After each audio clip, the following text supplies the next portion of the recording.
La présentation aujourd'hui d'un nouveau projet de loi sur l'immigration clandestine. C'est le 5e en 7 ans.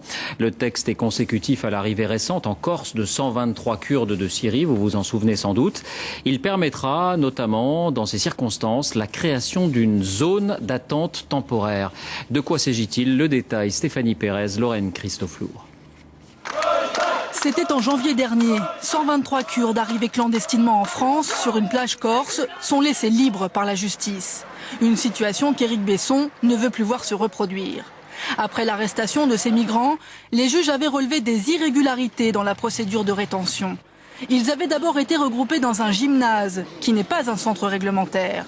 Désormais, tout lieu d'arrivée d'un clandestin sera reconnu comme une zone d'attente temporaire légale. Il faut bien une zone d'attente temporaire, le temps de traiter la situation des personnes.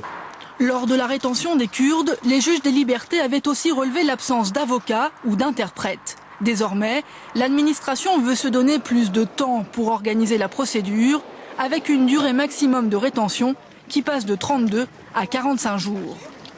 Autre mesure, la loi affirme qu'un étranger expulsé ne pourra pas revenir légalement sur le territoire avant 3 ans.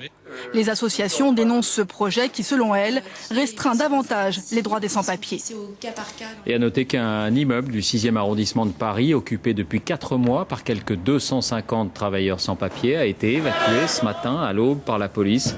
Opération qui fait suite à une décision de justice. L'occupation n'était pas liée à une demande de logement, elle visait à l'obtention de titres de séjour. Image signée Frédéric Pasquette.